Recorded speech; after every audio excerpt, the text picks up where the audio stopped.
Hello दोस्तों, तो लेके आ चुके हैं आपके लिए ऑब्सीजन का एपिसोड। वैसे आपको बता दूं, इस एपिसोड में अपनी तड़फ मिटा सकते हैं, इसलिए जल्दी से चैनल को सब्सक्राइब कर लीजिए। एपिसोड की स्टार्टिंग में हमें विलियम की पूरी फैमिली को पार्टी करते हुए दिखाया जाता है, क्योंकि जे ने एना को प्रपोज कर दिया था। इसी खुशी में सारे घर वाले पार्टी कर रहे थे। भाई हमारे यहाँ इस कोई प्रपोज कर दे तो पार्टी छोड़ो जूते पड़ते हैं, अपनी छोड़ो मूवी पर चलो। पार्टी चालू रहती है। इसी बीच विलियम वॉशरूम जाता है। एना विलियम को देख उसके पीछे वॉशरूम में चली जाती है। अंदर जाने के बाद एना विलियम से बोलती है कि जैसा तुमने पेरिस में किया था वैसा दोबारा नहीं होना चाहिए। अगर तुम रूल्स के साथ नहीं चल तो हमारा ये घपाघप वाला सिस्टम बंद हो जाएगा। और विलियम को याद दिलाती है कि मैं बस तुम्हारी नहीं बल्कि तुम्हारे बेटे और तुम दोनों की हवस मिटाती हूँ। इसके बाद विलियम एना से कहता है कि हमारे अफेयर के बारे में किसी को पता चल चुका है और वो मैसेज कर रहा है। एना वो मैसेज देखकर कहती है कि कोई ना, मैं संभाल लूंगी और हम जल्दी ही एक दूसरे की प्यास मिटाने वाले हैं। जिसके बाद एना वहाँ से चली जाती है और पार्टी खत्म होने के बाद जे और एना घर जा रहे थे। तभी एना जे से अपनी फ्रेंड के पास जाने को बोलकर वहाँ से सीधा मैगी के घर आ जाती है और मैगी से कहती है कि तुम विलियम को धमकाना बंद करो। एना को मैगी पर शक था, लेकिन मैगी तो मना कर देती है कि मैंने किसी विलियम को मैसेज नहीं करे, वो दोनों बातें कर ही रहे थे। तभी वहाँ जे भी आ जाता है, लेकिन एना को लगता है कहीं मैगी इसे कुछ बता ना दे, इसलिए एना जे को लेकर वहाँ से निकल जाती है। लेकिन जे एना से कहता है मैं तुम्हारी फ्रेंड से मिलना चाहता था, मुझे तुम्हारे बारे में जानना है और ना ही तुमने मुझे अपनी माँ से मिलवाया है। तो एना जैसे कि मेरी माँ से तुम पार्टी में मिल लेना, ओके। और वो घर आ जाते हैं। अगले दिन विलियम एना के घर जाता है, जहाँ वो इस तीसरे बंदे के बारे में बात करते हैं जिसको इनके बारे में पता था। एना कहती है कि तुम्हें किसी पर शक है, तो विलियम बताता है कि मुझे मेरे कलीग पर शक है। तो एना उसे मैसेज कर एंगेजमेंट पार्टी में इन्वाइट कर देती है। जिसके बाद दोनों वहीं पर शुरू हो जाते हैं और अपना काम करते हैं। अगले दिन एना और जे की एंगेजमेंट पार्टी होती है, जहाँ विलियम की कलीग भी आई थी जिसको एना ने बुलाया था। एना उसके पास जाकर अपना शक दूर करती है कि कहीं ये तो नहीं है मैसेज करने वाली, लेकिन उसको ऐसा कुछ भी नहीं पाता था। इसके बाद एना विलियम के पास आकर उसे बताती है कि तुम्हारी कलीग तो नहीं ही, शायद कोई और है। तभी विलियम बताता है कि एक और मैसेज आया है जिसमें लिखा है कि जे को अगर तुम नहीं बताओगे तो मैं बता दूंगा। इससे एना डर जाती है और विलियम की अपना मूड ठीक करने की बोलती है। तभी एना की मोम भी वहाँ आ जाती है जो विलियम से मिलती है। उसके बाद एना उनको जे से मिलवाती है। तो एना की मोम जे को देखकर बोलती है कि तुम तो बिल्कुल मेरे मरे हुए बेटे की तरह दिखते हो। लेकिन जे को तो एना के भाई के बारे में कुछ पता नहीं था, लेकिन फिर भी एना किसी तरह बात को संभाल लेती है। जे एना की मोम को अपनी माँ से मिलवाता है। उधर विलियम को एक और मैसेज आता है कि सभी के स्पीच खत्म होने के बाद मैं सबको बता दूंगा। विलियम इस मैसेज को एना को फॉरवर्ड कर देता है। उधर जे की बहन सेली अकेली बेटी थी। तभी एना उसके पास जाकर बैठ जाती है। तो सेली एना को बताती है कि मेरे बॉयफ्रेंड ने मुझे छोड़ दिया है, शायद किसी और लड़की के लिए, लेकिन तुम्हारा अच्छा है, मेरा भाई जे तुमसे बहुत प्यार करता है। तो एना भी सोचती ही कहीं मैं जे के साथ गलत तो नहीं कर रही हूँ ना। इसके बाद अंदर पार्टी में जे की मोम सभी के सामने स्पीच देती है और सबको बताती है कि आज हम सब यह एना कर जे की शादी की बात करने के लिए आए हैं और शादी सिर्फ भरोसे पर टिकती है। लेकिन जे की मोम शक भरे अंदाज में विलियम की ओर देखते हुए कहती है कि जब मैं विलियम के ऑफिस गई तब मुझे विलियम वहाँ नहीं मिला, लेकिन मैंने उसके ऑफिस को चेक किया तो मुझे कुछ खास मिला। ये सुनकर एना और विलियम के होश उड़ जाते हैं। लेकिन तभी ओरा बताती है कि मुझे विलियम के ऑफिस में हमारी शादी की एक फोटो मिली जिसको देखकर हमारे प्यार की यादें ताजा हो गई। उधर एना और विलियम एक दूसरे को ही देखे जा रहे थे। ये सब एना की मोम नोटिस कर रही होती है। जे की मोम जे और एना को अपने प्यार पर भरोसा रखने की बोलती है, जिससे एना और विलियम खुद को थोड़ा शर्मिंदा महसूस करते हैं। स्पीच खत्म होने के बाद एना की मोम एना की साइड में बुलाकर उससे से पूछती है कि तुम्हारे और विलियम के बीच क्या चल रहा है, सच सच बता दो। तो एना बोलती है कि ऐसा कुछ भी नहीं चल रहा है हमारे बीच और वहाँ से चली जाती है। इसके बाद एना और जे एक साथ बेड पर होते हैं। जे एना से बोलता है कि तुम मुझ पर भरोसा कर सकती हो, तुम मुझे सब कुछ बता सकती हो। लेकिन एना बोलती है कि तुमसे मिलने से पहले मैं किसी के इतना करीब नहीं गई जितनी तुम्हारे साथ हुई हो। यार कितनी झूठ बोलती है ये लड़की। वैसे हर लड़की यही बोलती है, तुमसे पहले मैंने किसी से प्यार नहीं किया। खैर छोड़ो। जे के से जाने के बाद एना बाहर विलियम से मिलने जाती है और वो थोड़ी देर बातें करते हैं। जिसके बाद दोनों गार्डन में ही शुरू हो जाते हैं और विलियम एना को जोर से फेल देता है, जिसके लिए एना उसे थैंक्स बोलती है। अगले दिन दिन सेमी एना के साथ होती है, जहाँ सेमी एना को ड्रेस पहनकर दिखा रही थी। लेकिन तभी सेमी एना को बताती है कि मुझे डेड के बारे में तुमसे बात करनी है। सेमी बताती है कि मुझे लगता है कि डेड का कई अफेयर चल रहा है, इसलिए मैं उन्हें मैसेज करके रोकने की ट्राई कर रही थी। ये सुनकर एना शॉक थी कि सेमी वो सारे मैसेज कर रही थी। तो एना सेमी से पूछती है कि तुम्हें कैसे पता तुम्हारे डेड का अफेयर चल रहा है। तो सेमी उसे एक लेटर दिखाती हुए कहती है कि मुझे ये डेड के कोर्ट से मिला जब वो ब्राजील गए थे। मतलब गए तो पेरिस थे, लेकिन घर वालों की नजरों में ब्राजील। एना वो लेटर देखती है तो उसको पता चल जाता है कि वो उसी डायरी का पेज है। ये देखकर एना बहाना बनाती है कि ये लेटर मैंने ही तुम्हारे डेड को दिया था। दरअसल मुझे बातें याद नहीं रहती, इसलिए मैं बातों को लिखती हूँ, और ये लेटर मैंने तुम्हारे डेड को संभालने के लिए दिया था। ये सुनकर सेमी को लगता है कि शायद उसके पापा का अफेयर नहीं चल रहा, उसे गलतफहमी हो चुकी थी। इसके बाद एना के घर जब विलियम आता है तो एना उसे बताती है कि वो सारे मैसेज तुम्हारी बेटी कर रही थी और उसके पास ये लेटर भी था, लेकिन उसे हमारे बारे में कुछ नहीं पता है, इसलिए तुम टेंशन मत लो। उधर जे एना के बारे में जानने के लिए उसकी फ्रेंड मैगी के पास जाता है और उससे मिलकर उसको बताता है कि मुझे एना के लिए स्पीच लिखनी है, इसलिए मुझे एना के बारे में सब कुछ जानना है, और पूछता है कि क्या एना मुझे प्यार करती है। तो मैगी बताती है कि इसका जवाब तो एना ही दे सकती है। मतलब ये है कि मैगी जे को एना के बारे में कुछ नहीं बताती। इसके बाद जे घर आकर स्पीच तैयार करने लगता है। उधर विलियम भी डेली एना के घर जाकर अलग अलग तरीके से उसकी लेने लगता है। सभी शादी की तैयारियों में लगे थे और जे की मोम भी काफी खुश थी। एना और विलियम को पास आता देख जे को उसके डेड पर थोड़ा शक होने लगता है। उधर विलियम एना को कुछ ज्यादा ही संतुष्टि दे देता है, इसलिए वो विलियम को अपने फ्लैट की दूसरी चाबी दे देती है। इसके बाद जे और एना साथ होते हैं तो जे कहीं जाने को कहता है और एना से पूछता है कि आज तुम्हारा कोई प्लान है। तो एना बोलती है कि इसके लिए तुम्हें कहीं जाने की जरूरत नहीं है। मतलब ये है कि जे कहीं जाए या ना जाए, एना किसी तरह विलियम से अपनी प्यास बुझवा लेती है। जे को एना पर भी शक तो होता है, लेकिन तभी एना बोल देती है कि मैं तो मजाक कर रही थी। जिसके बाद जे वहाँ से निकलकर क्लब में अपने फ्रेंड्स के पास आ जाता है और ड्रिंक करने लगते हैं। तभी वहाँ जे के डेड भी आ जाते हैं। वो सभी के साथ बैठकर एंजॉय करते हैं, लेकिन जे के फ्रेंड के डेड से कहते हैं कि अब जे को सुहागरात के लिए कुछ टिप्स दे दो। तो जे के डेड बोल देते ही कि इस बारे में कुछ हेल्प नहीं कर सकता। इसके बाद जे और उसके डेड बात करते हैं, जहाँ विलियम जे से बोलता है कि कई एना से शादी करने का इरादा बदल तो नहीं रहा है। तुझे बताता है कि एना मुझे कुछ भी नहीं बताती है, मुझे लगता है उसके दिल में कोई और है, लेकिन एना मुझे भी प्यार करती है। लेकिन जे के डेड जे को बताते हैं कि तुम्हें डरने की कोई जरूरत नहीं ही है, बस तुम्हें अपने सवालों से प्यार करने की जरूरत है। ये सुनकर जे को और ज्यादा शक बढ़ जाता है, क्योंकि ये बात तो एना बोला करती है। जे के डेड वहाँ से निकल जाते हैं, लेकिन जे को उन पे शक हो चुका था, इसलिए जे अपने डेड का पीछा करता है और विलियम सीधा एना के प्लेट में चला जाता है। उसको जाते हुए जे भी देख लेता है। जिसके बाद जे अपनी मोम को कॉल करता है और उनसे पूछता है कि मोम क्या आपको पता है डेड कहाँ है। जे समझ गया था कि उसके डेड उसकी गर्लफ्रेंड के साथ थे, इसलिए वो उसकी मोम को सब बता देता है और अंदर जाता है। अंदर विलियम एना के साथ मजे कर रहा था, तभी जे अंदर आकर उन दोनों को एक साथ खेलते हुए देख लेता है, जिससे जे को झटका लगता है और वो जाने लगता है, लेकिन उसका हाथ फिसलने की वजह से जे वहाँ से नीचे गिरकर मारा जाता है। ये देख एना को शौक लगता है। विलियम बिना कपड़ों के दौड़कर नीचे जाता है और अपने बेटे को देख रोने लगता है, क्योंकि उसकी वजह से ही जे मरा था। तभी वहाँ पुलिस भी आ जाती है, जो विलियम से पूछताछ करने लगती है। उधर एना कपड़े पहनकर कई दूर निकल जाती है। इन सब के बाद विलियम जब घर जाता है तो उसकी बेटी सेमी विलियम पर अपना गुस्सा निकालती है कि तुम्हारी हवस की वजह से मेरा भाई मारा गया है, लेकिन उसकी माँ उसको वहाँ से भेज देती है। जे की मोम विलियम को बताती है कि जे के मरने से पहले उसने मुझे कॉल करके सब बता दिया था। तुम्हारी हवस की वजह से मेरा बेटा मारा गया, मैं तुम्हें कभी माफ नहीं करूंगी। और वो रोने लगती है। जिसके बाद जे की मोम लास्ट बार जे की बॉडी को देखने जाती है और घर आ जाती है। फिर विलियम से कहती है कि जिस दिन तुम्हें अपनी गलती का एहसास हुआ था उसी दिन मर जाना चाहिए था, ताकि मेरा बेटा जिंदा होता। तुम्हारी अयाशी के चक्कर में सब कुछ बर्बाद कर दिया। अगले दिन जे का फुरन होता है तो विलियम के डेड विलियम के पास आकर उसे कहते हैं कि जे हमेशा तुम्हारे जैसा बनना चाहता था, लेकिन अच्छा हुआ वो कभी तुम्हारे जैसा ठरकी नहीं बना। इसके बाद वो सभी जे के फुरनल में जाते हैं, लेकिन विलियम वहाँ भी एना को देखता है, लेकिन एना की जगह उसकी माँ फुरनल में आई थी। कैसा बाप है ये, इसको अभी भी एना की पड़ी हुई है। फुरनल खत्म होने के बाद एना की मोम विलियम से कहती है कि मुझे सच में बहुत बुरा लग रहा है और मुझे पता है तुम्हें कैसा महसूस हो रहा है। मेरे बेटे एस्टन ने भी ऐसा ही किया था। एना की मोम को लगता है कि जे ने सुसाइड किया है, लेकिन विलियम बताता है कि वो सिर्फ एक एक्सीडेंट था। फिर विलियम एना की मोम से पूछता है कि एना कहाँ है, तो एना की मोम बताती है कि मुझे नहीं पता वो कहाँ है, वैसे भी उसकी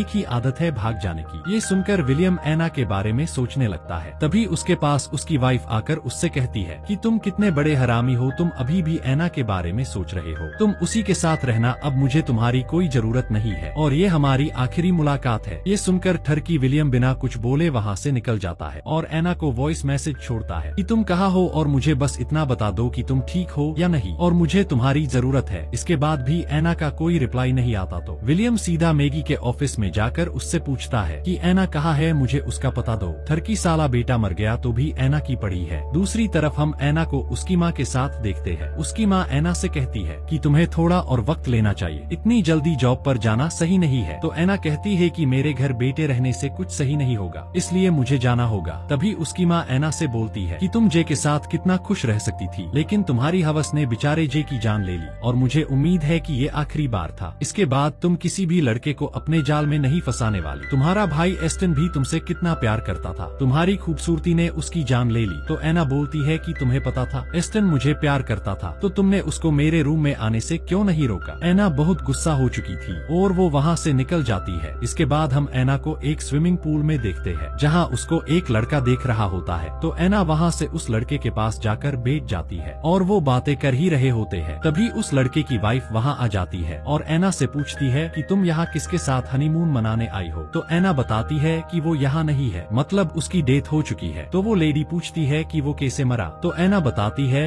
कि उसके डेट के साथ मेरा अफेयर चल रहा था, उसने हम दोनों को एक साथ देख लिया और वो घिर कर मर गया। ये कहकर एना वहाँ से निकल जाती है और रात को एना एक पार्टी में जाती है जहाँ एना को खुजली चल रही थी, इसलिए वो एक लड़के के साथ जाकर अपनी खुजली मिटवाने लगती है। लेकिन तभी एना को विलियम के हथौड़े की याद आ जाती है, जिसके बाद वो उस लड़के से अपनी खुजली नहीं मिटवाती और वहाँ से वापस होटल में आ जाती है जहाँ एना को विलियम मिलता है। तो एना उसका हाथ पकड़कर अंदर लेकर जाती है जहाँ विलियम एना को नहलाता है। जिसके बाद एना और विलियम साथ में बैठे होते हैं। तो विलियम एना से घपाघप करने की बोलता है, कैसा ठरकी बाप है, इसको कोई फर्क नहीं पड़ा इसके बेटे की मौत से। लेकिन एना बोलती है कि मुझे अब तुम्हारे साथ नहीं रहना, हमारी वजह से सब कुछ खराब हो चुका है और मुझे बहुत शर्मिंदगी है कि मैंने तुम्हारे साथ अयाशी की जिसकी वजह से जे मारा गया। इसलिए दोनों के लिए यही अच्छा होगा कि दोबारा हम कभी ना मिले और ना ही तुम अब मेरा पीछा करोगे। इसके बाद एना वहाँ से अपनी सिटी निकल जाती है और वो ऑफिस में होती है। लेकिन तभी एना का मूड खराब होता है और वो किसी को कॉल करके उसी फ्लैट पर बुलाती है जहाँ जे मरा था। दरअसल एना ने मैगी को कॉल करके फ्लैट पर बुलाया था, जिसके बाद दोनों ने उस फ्लैट को बेच दिया था। मैगी और एना वहाँ से दूसरी सिटी की तरफ निकल जाते हैं। जिसके बाद उसी फ्लैट पर विलियम आता है जो कि उस फ्लैट को खरीदने आया था। विलियम उस फ्लैट को खरीद लेता है। विलियम को उस फ्लैट में एना की लिखी हुई डायरी मिलती है जिसको विलियम पढ़ता है। तो उसमें लिखा था कि अगर तुम ये डायरी पढ़ रहे हो तो तुम्हें ये डायरी मिल चुकी है, मैं तुमसे बहुत दूर जा चुकी हूँ, हमने जो भी साथ मिलकर किया वो हमेशा याद रहेगा, लेकिन मैं जल्द ही शादी करने वाली हूँ और इन सबसे आगे बढ़ जाना चाहती हूँ। मुझे उम्मीद है तुम भी पुरानी बातों को भूलकर आगे बढ़ जाओगे। इसके बाद हम एना को देखते हैं जो एक नए लड़के साथ बेटी होती है और वो उसके साथ भी गपागप कर लेती है और यही इस सीजन का एंड हो जाता है। Thanks for watching.